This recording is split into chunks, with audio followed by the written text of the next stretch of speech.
First of all, we're honored to be here as the East representatives of Mid-American Conference. This is our second stay. It hasn't happened since 2003, 2004. We're extremely excited about that, and we know we have a huge task in front of us. Northern Illinois is a fantastic football team, but we welcome the challenge. Questions? Coach, am I right to say that you guys are not doing anything on the field here today? That is correct. Can you just talk about what went into that decision? We're already done with preparation. And there was, in your eyes, no need to get familiar with the field or anything like that? I mean, you did play there twice last year.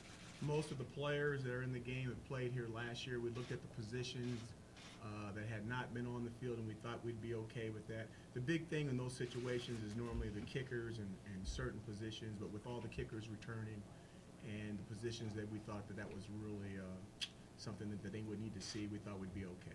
I don't think his mic's on. You can share that mic there. No, you Coach, can you talk about the excitement? Here we are, just one day away from this big football game. I'm really excited for our players. It's been a heck of a year. You talk about writing a story. What a story we've written.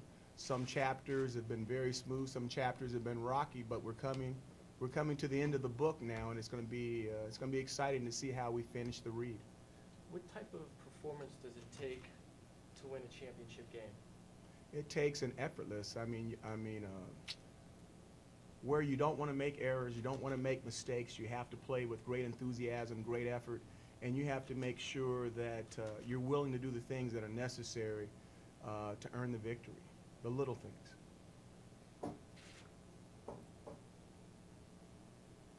Tyler, I'm assuming that you've heard about your Academic All-American Award today. I found out on the bus. Congratulations on Thank you. that.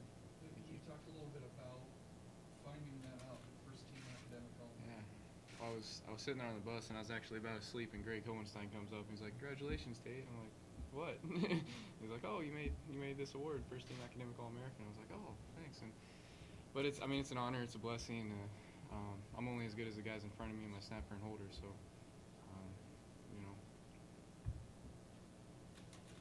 Having said that, there's also the academic component of it. This is kind of I assume the answer is yes, that this is a validation of all the hard work to this point. Yeah, I definitely don't do school to get awards like this. This is an awesome byproduct of it. I enjoy my major, and I am starting, as you get to be an upperclassman, you start to take classes that you're actually interested in instead of all those gen eds, and the deeper into it I get, the more that I enjoy it. Tyler, what is your GPA? 397, Coach. Room for improvement. Sticking with Tyler, cold, windy November. Yeah, no kidding.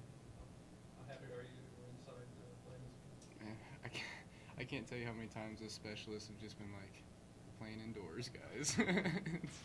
It's awesome. I love this stadium is really kicker friendly, and it's fun.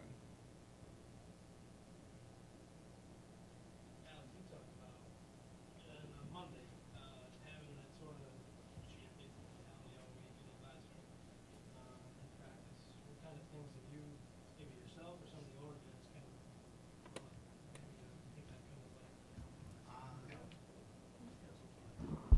I think the biggest thing this week with having the champion mentality was the energy of practice. I think personally this was our best week of practice all year. We were locked in, we were focused, and no one wanted to slip up. Everyone was running around on fire this week, and the confidence I feel like is back in the locker room with the coaches, with the staff, from top to bottom. Would you agree with that, Coach? What you've seen in practice this week as far as the guys' energy and emotion? Very good week of practice. Yes, I agree. Gabe is the one senior here on the dais. We talked a little bit about this was the goal, but there's also a certain finality to this. And I know you've got a bowl game to come, but has it kind of hit you yet how Yes, it's definitely hit us all. You could just tell this week in practice, like Alex said, the energy level, the focus level, it was tremendous this week. And essentially all we did was just give ourselves a chance. Coach talks about it all the time. You practice well, and all you do is give yourself a chance. And I think that's what we did. We gave ourselves a good chance in this game tomorrow. And you could just tell by the way the seniors treated it. It affected every group under it, and it trickled down throughout the team. Can you talk a little bit about, though, you've given yourself a chance, but now that the chance is not only on you, this is the last chance. Yeah.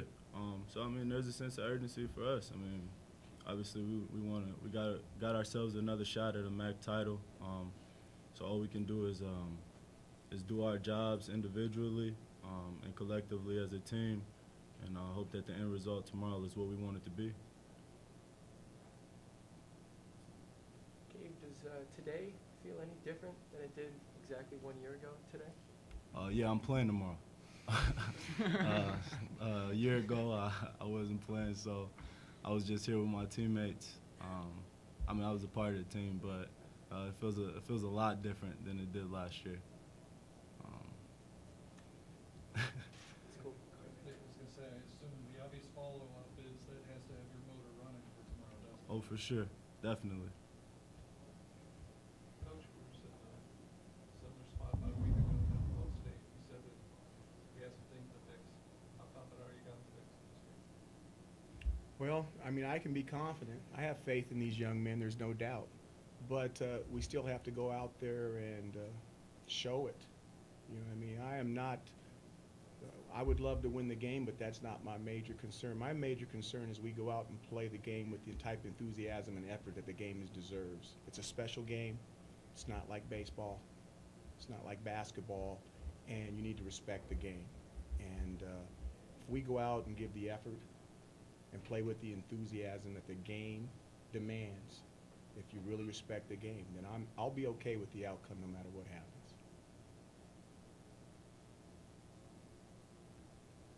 Coach, how hard is it to go into a title game on a losing streak? I mean, do we look into it too much? I mean, you're with them all the time mentally and things you need to correct. I'm sure you would love to go on in on a winning streak, but you're going in on a losing streak. Yeah, you would love to go in on a winning streak, but it's a title game.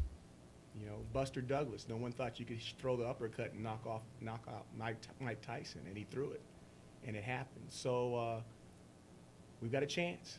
You know, we have a chance, we have an opportunity, and as long as we've got a chance, you know, we'll go out there and take our cuts and see what happens. Because you are the defending champs, and a lot of people look at you as an underdog, do you talk to your team about, hey, look, it's our title to lose, we were here before? I mean, you weren't here last year, but what are some of the things that you tell the team because you are the defending champs?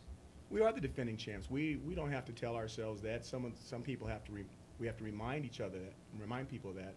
But the biggest thing is not what happened from last year. The last year's team is different than this year's team. And Bowling Green State University is defending champs, but it's two different football teams. And this football team needs to go out and make its own mark if it wants to be back-to-back MAC champs. To some extent last year you guys were able to control the running game for NIU to win the ball game. How do you guys approach that this year? How do you think you'll be able to do that? They got a lot of good players on the offensive side of the ball, and they run the ball really well. So I mean, obviously that's a concern to stop the run game. We gotta just do what we need to do so we can be successful. And that's every man on the defensive side of the ball doing their job, controlling their gap, playing their man. Just everybody doing their job across the board.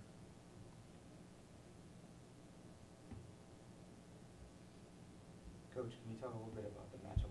What some of the things that jumps out on tape? Or I know you like to be a tough poker player with us, but what can you tell us about what you see and see even your players are looking, waiting to see what you say. But how do you prepare for this? What challenges do you see on tape? They can run the football. They're a physical football team. We've had trouble in recent months being able to stop the run with teams that are extremely consistent about doing that. That's going to be something that's going to determine the outcome of the game. Us being able to throw the ball efficiently hasn't been something that we've been able to do the last 4 or 5 weeks consistently. If we can throw the ball consistently, efficiently, we may have an opportunity to do some things in this game. I think those, along with turnovers, they don't turn the ball over that much. We have the ability, or we've shown the ability, to get turnovers from other teams. Whoever wins the turnover battle is going to have, it's going to really affect which team is going to have a better chance of winning this football game. Coach, 0-3 against the West this year. You had to pick one win. I guess this would be it. You guys even think about that? Being 0-3 against the West? I do. I don't think about it right now. But if you're going to win a game, you know, one of those teams finished 5, one of those teams finished 3, and one of those teams finished 2. So now we get an opportunity to play the team that finished 1.